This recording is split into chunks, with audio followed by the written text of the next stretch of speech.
వి gold trusted gold buyers మీరు తాకట్టు పెట్టిన బంగారాన్ని విడిపించి ఈ రోజు ఉన్న మార్కెట్ ధరకు కొనబడను. So welcome back to the latest episode with Rahul Reddy Garu, the immigration lawyer, and he's practicing law from since 30 years. So right now OPT నుంచి STEM నుంచి H1Bకి మారే వాళ్ళ సిచ్యువేషన్స్ ఏ విధంగా ఉండబోతున్నాయి యూఎస్లో అనేది తెలుసుకుందాం. Hi sir. Sir I'm very fine sir, and how are you sir? Good. So upcoming మార్చ్లో H1Bకి సంబంధించిన లాటరీస్ అవి ఉండబోతున్నాయి కాబట్టి వాటి గురించి డిస్కస్ చేద్దాం. సో ఓపీటీ అండ్ స్టెమ్ నుంచి ఎవరైతే H1B కోసం వెయిట్ చేస్తూ ఉంటారో లాటరీ టైంలో వాళ్ళ మీద ఎఫెక్ట్ ఏ విధంగా ఉంటుందంటారు? ఇప్పుడు మనకు కొత్త H1B రెగ్యులేషన్స్ వచ్చినాయి. దాని ద్వారా ఏమైందంటే థర్డ్ పార్టీ ప్లేస్మెంట్ అనేది కొద్దిగా స్ట్రిక్ట్ అయిపోయింది. అదొకటి. ఇంకోటి ఏంటంటే మనకు లాస్ట్ ఇయర్ H1B కోటాను మొత్తం ట్రాన్సాక్షన్ చేసిండ్రు. అంటే అంతకుముందు 7-8 years నుంచి ఎట్లుండే అంటే అంతకుముందు 3-4 years ఎట్లుండే అంటే ఒక 10 కంపెనీల నుంచి కూడా కొందరు ఫైల్ చేసిండ్రు, ఫ్రాడ్లెంట్ ఫైలింగ్స్ అయ్యి. అంటే ఒకవేళ కనుక కొన్ని జాబ్స్ ఉంటే 10 కంపెనీల నుంచి ఫైల్ చేసిన ఉన్నారు. అయితే ఇప్పుడు లాస్ట్ ఇయర్కి వచ్చేమటికి ఏమైందంటే మీకు ఒకవేళ కనుక 10 కంపెనీలు ఫైల్ చేసినా కూడా శ్రీనివాసరావు అన్నతను మాత్రం ఒకటే కాబట్టి అతనికి ఒకటేసారి లాటరీ వచ్చే ఛాన్స్ ఉంటుంది. అతని బిల్లుని 10 సార్లు బెటరు. ఓకే, మనం అప్పుడప్పుడు పెడతాం కదా, చిన్నప్పుడు పెట్టినప్పుడు మన పేరు ఇచ్చి పెడతాం. మన పేరు ఎక్కువ రాయాలంటే ఏం చేస్తాం? 10 సార్లు రాసి అని లేస్తాం. అటువంటి అలౌడ్ లేదన్నట్టు. ఇప్పుడు ఎన్నిసార్లు రాసినా కానీ ఒకటే చిట్టి ఆ శ్రీనివాసరావు గారి పేరుతోటి ఒకటే చిట్టి పోతుంది. ఆ చిట్టి ద్వారా అది లాస్ట్ ఇయర్ ఇంప్లిమెంట్ చేసినారు. ఇప్పుడు కొత్త రెగ్యులేషన్స్ ప్రకారం ఏం చేశారంటే దాన్ని రెగ్యులేషన్స్ ద్వారా చేయబట్టి ఏమైనా కోర్టుల కేసులు కానీ వాటిని ఎదుర్కోవడానికి ఈజీ అవుతాయని చెప్పి వాళ్ళు రెగ్యులేషన్ ద్వారా పోయినరు. అయితే ఇప్పుడు కొత్త ప్రొవిజన్ ఏంటంటే లాటరీ మనం మార్చిలో ఫైల్ చేసేటప్పుడు కొత్తగా ఫీజు అంతకుముందు $10 ఉండే. $10 ఏంటండి ఎప్పుడు ఇవ్వాలి, ఎప్పుడు పెద్ద కేర్ చేయరు. సో కొందరు ఫ్రాడ్లెంట్ ఫైల్ చేసే వాళ్ళు కొద్దిగా ఎక్కువ ఫైల్ చేస్తున్నారు, $10. ఇప్పుడు దాన్ని $215 చేసినట్టు. సో కొంచెం ఫిల్టర్ చేయడానికి, కొద్దిగా ఫిల్టర్ చేయడానికి చేసినట్టు. అసలు మేము ఈ రెగ్యులేషన్స్ పాస్ చేసేటప్పుడు మేము ఏమైనా అడ్వైజ్ చేసినామంటే అసలు మొత్తం లాటరీ చేసేటప్పుడు మొత్తం ఫైలింగ్ ఫీజే తీసుకోండి. ఓకే, సెలెక్ట్ అయితే ఆ ఫైలింగ్ ఫీజు ఇవ్వకండి. ఎట్లా మేము కట్టాలి కదా, ఫైలింగ్ ఫీజు కట్టాలి కదా, మేము ఇవ్వకండి అని చెప్పి మేము అడ్వైజ్ చేసినాం. వాళ్ళు ఇన్లే సరే ఏదో $215 చేసిండ్రు. సో ఇప్పుడు కొత్తగా ఓపీటీ నుంచి స్టెమ్ ఎక్స్టెన్షన్ నుంచి ఉన్న వాళ్ళు ఇప్పుడు మార్చ్ అంటే మనకు దగ్గరకు వచ్చింది. ఇప్పుడు ఆల్మోస్ట్ డిసెంబర్ అయిపోతూనే ఉంది. మార్చ్కు మీకు H1B లాటరీ ఉంది. ఇప్పటి నుంచే మీరు కంపెనీ కానీ కంపెనీ HR కానీ కంపెనీ లాయర్ కానీ కాంటాక్ట్ చేసి టచ్లో ఉండి మీరు H1B ఫైల్ చేయడానికి రెడీ కాండి. అండ్ వీళ్ళు ఎటువంటి జాబ్స్ని చూస్ చేసుకోవడానికి స్కోప్ ఉంటుందంటారు ముఖ్యంగా H1B టైంలో? నార్మల్గా అంటే మన వాళ్ళందరూ కంప్యూటర్ ప్రొఫెషనల్స్ ఉంటారు కాబట్టి మనకు 3 types ఆఫ్ జాబ్స్ ఉంటాయి నార్మల్గా అండి. ఒకటి ఎండ్ క్లయింట్ అంటే నార్మల్గా కోకోలా కంపెనీ, లేదంటే నెక్స్ట్ ఇంప్లిమెంటేషన్ పార్ట్నర్, ఈ డెలాయిట్, కాగ్నిజెంట్, ఇన్ఫోసిస్ అని ఇంప్లిమెంటేషన్ పార్ట్నర్ టైప్ ఉంటాయి. ఇంకోటేమో ABC కన్సల్టింగ్ కంపెనీ, చిన్న చిన్న కంపెనీస్ ఉంటాయి. అయితే మనం మొదలు కవర్ చేసిన ఎపిసోడ్లో ఏంటంటే కోకోలతో కంపెనీతో పనిచేస్తే కొద్దిగా మంచిగా ఉంటుంది H1B ప్రొవిజన్స్ అని చెప్పినాం. కాకపోతే ఈ ఎండ్ క్లయింట్ పనిచేసినప్పుడు వాళ్ళు ఏం చేస్తారంటే నీకు 3 ఏళ్ళు వర్క్ పర్మిట్ ఉంది కదా, నీకు ఇప్పుడే H1 అప్లై చేయమంటారు. అది వీనికి పెద్ద బాధ అయింది. ఎందుకంటే ఇప్పుడు 3rd year పోయినప్పుడు వీని H1B లాటరీ రాలేదనుకోండి, వీని పని గోవిందా. సో అటువంటి వీళ్ళు నార్మల్గా కంపెనీ పోయేటప్పుడు అంటే చాయిస్ ఉంటే మాత్రం మీకు కంపెనీ ఈ ఇయర్ మీకు H1B అప్లై చేస్తుందా చేస్తలేదా అదొకటి కనుక్కోండి. ఎండ్ ఆఫ్ దిస్ టర్మ్ ఎక్స్టెన్షన్లో సార్ ఇన్ కేసు ఎంప్లాయర్ని చేంజ్ చేసుకున్నాం అనుకోండి, అప్పుడు సిచ్యువేషన్ ఏ విధంగా ఉంటుంది? ఎంప్లాయర్ చేంజ్ చేసుకున్నా కానీ ఆ మార్చ్ టైంలో ఫైల్ చేస్తే సరిపోద్ది. మార్చ్ టైంలో ఫైల్ చేయకపోతే సరిపోద్ది. ఇంతకుముందు చెప్పినట్టు ఏంటంటే ఒకవేళ కనుక ఇప్పుడు మనం డిసెంబర్ జనవరిలో ఉన్నారు కదా, మీరు ఇప్పుడు మీ కంపెనీ కనుక మీరు H1B ఫైల్ ఈ లాటరీలో ఫైల్ చేస్తారా చేయరా కనుక్కోండి. ఒకవేళ చేయరని అనుకుంటే మాత్రం ఈ కంపెనీ వదిలిపెట్టి వేరే ఏ కంపెనీ కనుక మీకు జాబ్ దొరికితే ఆ కంపెనీకి పోవడం బెటరు. ఎందుకంటే H1B లాటరీ ఎంత తొందర వస్తే అంత బెటర్. ఎందుకంటే మనం లాస్ట్ 10 years నుంచి చూస్తున్నాం కదా, H1B లాటరీ అనేది కష్టమవుతుంది రావడం. ఓకే, ఇది లాటరీలో రావడం చాలా కష్టమవుతుంది. పోతానా కొద్ది ఇంకా పర్సంటేజ్ ఛాన్సెస్ తగ్గిపోతున్నాయి. మీకు 3 times కూడా మీరు లాటరీ ట్రై చేసుకోవాలి, అవసరమైతే 4 times కూడా మీరు లాటరీ ట్రై చేసుకోవాలి. వచ్చినప్పుడు ఇమ్మీడియట్గా ఫైల్ చేసుకోండి, మళ్ళీ నెక్స్ట్ ఇయర్ పెట్టకండి అన్నట్టు. ఒకవేళ ఈ కంపెనీ ఫైల్ చేయకపోతే మీకు వేరే జాబ్ దొరికితే మాత్రం వేరే జాబ్ తీసుకొని ఆ జాబ్ ద్వారా కూడా మీరు H1B ఫైల్ చేసుకోవడం బెటర్. స్టెమ్ స్టూడెంట్స్కి ఎలాంటి ప్రొటెక్షన్ ఉంటుంది సార్? అంటే ఎక్స్పైరేషన్ ముందు జాబ్ పోయినట్లయితే వాళ్ళకి ఏమైనా ప్రొటెక్షన్ ఉంటుందా? ఏముండదండి, గోయిందా అంతే. ఇప్పుడు H1B ఇప్పుడు ఉందనుకోండి, ఇప్పుడు మార్చ్లో లాటరీ ఉంది, ఫిబ్రవరిలో జాబ్ పోయిందనుకోండి, మార్చ్లో వాళ్ళు ఫైల్ చేయరాదు అన్నట్టు. అయితే కొందరు ఏం చేస్తారంటే ఈ కన్సల్టింగ్ కంపెనీ ద్వారా పోయి ఫ్రాడ్లెంట్గా వాళ్ళకి డబ్బులు ఇచ్చో జాబు లేకున్నా ఫైల్ చేయించుకుంటారు. అవి అయితే నేను అవాయిడ్ చేయమని చెప్తా.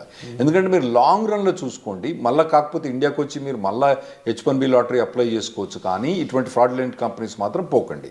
జెన్యున్ జాబ్ ఉంటే మాత్రమే మీరు H1B ఫైల్ చేయించుకోండి. జెన్యున్ జాబ్ లేకపోతే ఎప్పుడు కూడా H1B ఫైల్ చేయించుకోకండి. లేదు, ఇన్ కేస్ జాబ్ పోయింది అనుకున్న టైంలో స్టెమ్ ఓపీటీ మెయింటైన్ చేస్తూ ఎంప్లాయర్ మార్చుకునే స్కోప్ ఉంటుందా? స్టెమ్ ఓపీటీలో మనకు 90 days ఆఫ్ అన్ఎంప్లాయ్మెంట్ అలౌడ్ అండి. సో ఆ డేస్ని అక్కడక్కడ మెయింటైన్ చేసుకోవాలి.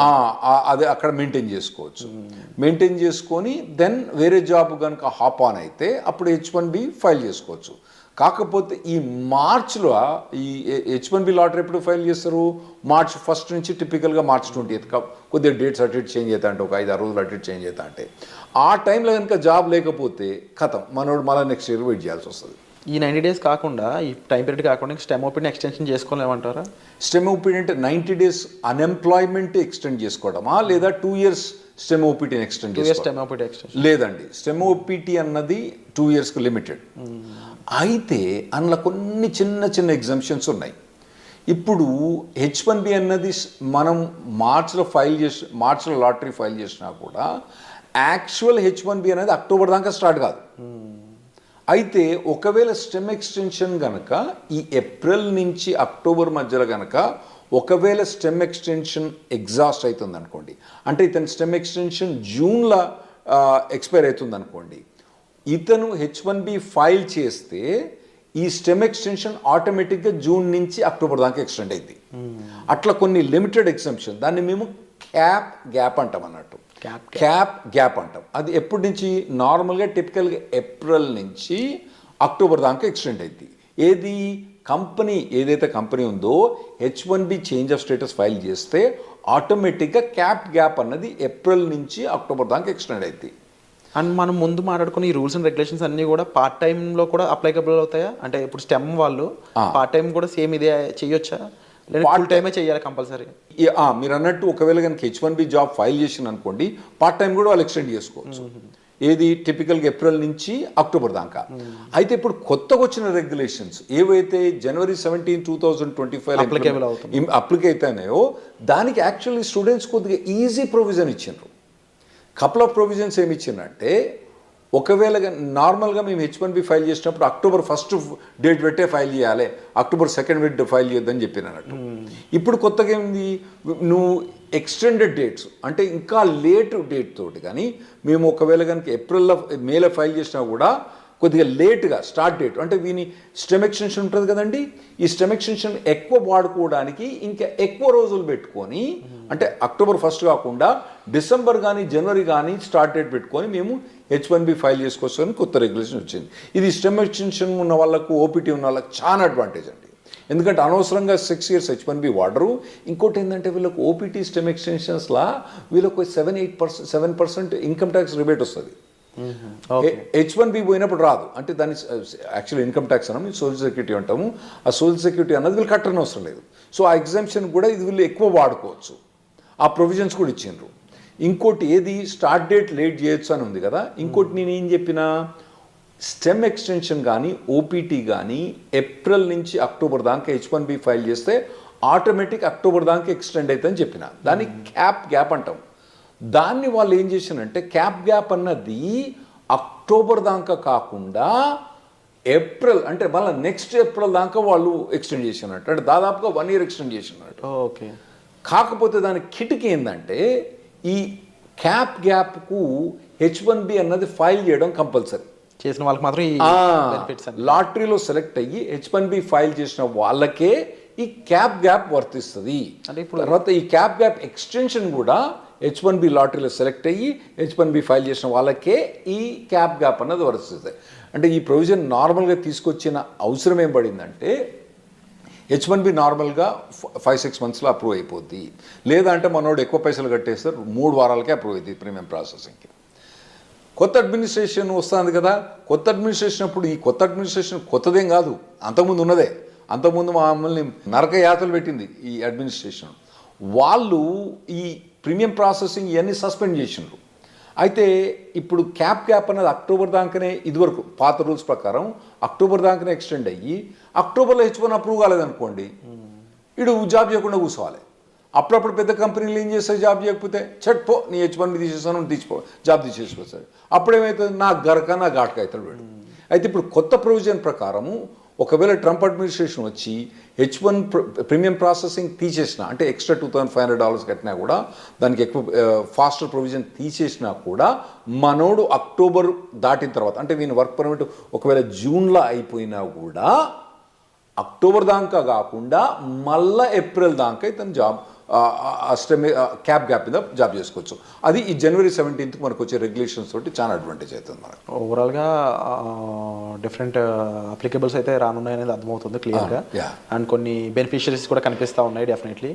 అండ్ బిఫోర్ జాబ్ వీళ్ళు స్టెమ్ ఓపీటీ వాళ్ళు ఎటువంటి రిక్వైర్మెంట్స్ ఉంటాయి సార్ అప్లై చేయడానికి?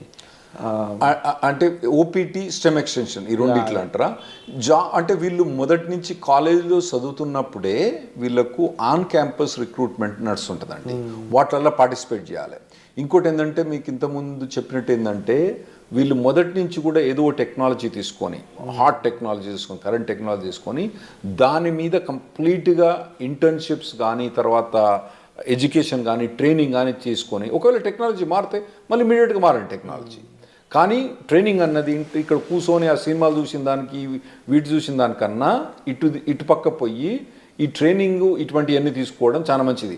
ఎందుకంటే నార్మల్గా ఇక్కడ జనరల్ ప్యాకేజ్ ఏంది 5 lakhs 6 lakhs ఉన్నది, అక్కడ మీకు 80 లక్షల నుంచి మొదలైంది ప్యాకేజ్. సో మీకు 6 lakhs నుంచి 80 లక్షలకు ఉండే పెర్ఫార్మెన్స్ మీరు అక్కడికి యూఎస్కి వస్తుండ్రు కాబట్టి మీరు చేసే పెర్ఫార్మెన్స్ కూడా 10 times బెటర్ ఉండటానికి మీరు షార్పన్ అప్ కావాలి. అది మొదటి నుంచి ప్రిపేర్ కాండి. చక్కగా ఓపీటీ అయిపోయిన తర్వాత అప్పుడు ఎతుకుతలే జాబ్, తర్వాత చూసుకుంటలే. ఇప్పుడైతే సినిమాలు చూస్తా, షికార్లు పోతా, తాగుతా, తింటా, బిర్యానీ తింటా, పొద్దుగాల మధ్యాహ్నం, సాయంత్రం అయితే వాలీబాల్ ఆడతా, కానీ తర్వాత చూసుకుంటా, ఓపీటీ అయిపోయిన తర్వాత చూసుకుంటే మాత్రం అది తప్పుడు పని. మీరు మొదటి నుంచి ఇంజనీరింగ్ కాలేజ్ నుంచి ఫస్ట్ ఇయర్ నుంచి, ఒకవేళ మీరు యూఎస్ రాదలుచుకుంటే, మీరు ఇక్కడ కూర్చొని ఎక్కడనో 5 లక్షల ప్యాకేజ్ 6 లక్షలు తీసుకుంటే మీ ఇష్టం. మీరు కనుక యూఎస్ వచ్చి ఓపీటీ మీద పనిచేసి స్టెమ్ ఎక్స్టెన్షన్ మీద పనిచేసుకుంటే మాత్రం మీరు ఫస్ట్ ఇయర్ నుంచి మీరు కంటిన్యూస్గా శ్రమ పడితే మీరు ఓపీటీ స్టెమ్ ఎక్స్టెన్షన్ వచ్చినప్పుడు మీకు మెచ్చుకునే మార్కెట్ మంచిగా ఉన్నప్పుడు ఏముంటుందండి, అప్పుడు ఏమంటారు కుక్కను కూడా సింహాసనం ఎక్కించినప్పుడు వీళ్ళందరినీ మన వాళ్ళని సింహాసనం ఎక్కించినప్పుడు, ఏది మంచిగా స్కిల్ సెట్ లేని వాళ్ళని వాళ్ళందరూ కూడా కుక్క మీద వీళ్ళందరూ సింహాసనం ఎక్కి కూర్చున్నారు. ఇప్పుడు ఎట్లున్నది పరిస్థితి, మార్కెట్ పరిస్థితి మంచిగా లేదు. మరి మార్కెట్ పరిస్థితి మంచిగా లేదంటే యాక్చువల్గా మీరు స్టాక్స్లో బాగా చేస్తూ ఉంటారు కదా, అసలు యూఎస్లో ఇప్పుడు స్టాక్ మార్కెట్లు ఉందండి, హై రేట్స్ ఉన్నాయి, అన్నీ బాగున్నాయి స్టాక్ మార్కెట్. అయినా కానీ ఐటీ ప్రొవిజన్ మొత్తం డౌన్ అయిపోయింది. ఎందుకైందంటే మెయిన్ ప్రొవిజన్ ఏంటంటే 2021 ఎప్పుడైతే మన కోవిడ్ అయిపోయిందో అప్పుడు ఎట్లా హైర్ చేసిందంటే అమెజాన్ కొన్ని కంపెనీస్ అయితే ఒకటే అండి, మీ శాలరీ ఎంత, ఇన్కమ్ ట్యాక్స్ చూపేరా అని వీళ్ళు పట్టుకుపోయినారు. నీ W2 ఎంత, నీ W2లా ఓకే నీకు 80 లక్షలు వస్తుంది, ఓకే ఒకటేరా నీకు, ఇగో 1,60,60,000 అంతే, వారు ఏం మాట్లాడలేదు. అట్లా చాలా మందిని హైర్ చేసిండ్రు. చక్కగా తీసుకుపోయి కుక్కను తీసుకుపోయి సింహాసనం మీద కూర్చోబెట్టిండ్రు. ఇప్పుడు ఏమవుతుందంటే వాళ్ళందరూ చాలా మంది లేఆఫ్స్ అవుతుండ్రు, ఇంపాక్ట్ చూపిస్తున్నారు. ఇప్పుడు కొత్తగా వచ్చే పోరాళ్ళకు మాత్రం ఆ లగ్జరీ ఏదైతే 2021-22లో ఏదైతే హైరింగ్ చూసిండ్రో, ఆ తర్వాత అంతకుముందు హైరింగ్ చూసిండ్రో, ఇంకా ముందు మీరు చూడరు. ఆర్టిఫిషియల్ ఇంటెలిజెన్స్ అనేది బాగా డెవలప్ అయింది. దాంతో ఏమవుతుందంటే ఈజీగా ప్రోగ్రామింగ్ అయిపోతుంది. కాబట్టి మీ జాబ్స్ అన్నవి చాలా కష్టమవుతాయి. మీరు మొదటి నుంచి ప్రిపేర్ కాండి. స్పెషల్గా మీరు యూఎస్ రాదలుచుకున్న వాళ్ళు మాత్రం మొదటి నుంచి ప్రిపేర్ అయ్యండి. మీరు ఇక్కడనే ఉండి చిన్న చిన్న జాబులు చూసుకుంటే మీ ఇష్టం. అక్కడ కనుక మీకు హై లెవెల్ జాబ్ కావాలంటే అక్కడ లో లెవెల్ జాబ్స్ ఉండవు, ఎందుకంటే వీళ్ళకి జాబ్ ఇవ్వడానికి వీలుండదు అక్కడ. ఏది ఓపీటీ స్పెషలిస్ట్ స్టెమ్ ఎక్స్టెన్షన్లా వాళ్ళు తీసుకొచ్చి $5 $10 జాబ్ ఇవ్వడానికి వీల్లేదు, రెగ్యులేషన్స్ ఎలా చేయవు కాబట్టి వీళ్ళకి హై లెవెల్ జాబ్ కావాలి. కాబట్టి ఆ లెవెల్ జాబ్ కావాలంటే మీరు ఇప్పటి నుంచి ప్రిపేర్ కావడం better. Wonderful sir. So latest updates కోసం చూస్తూనే ఉండండి. అండ్ చాలా విషయాలు అయితే మనకు రాహుల్ రెడ్డి గారు చెప్పడం జరిగింది. సో మీరు వీటిపై ఏమనుకుంటున్నారు, మీ ఒపీనియన్ కామెంట్ సెక్షన్లో మెన్షన్ చేయండి. And thank you so much for the wonderful. Thanks అండి.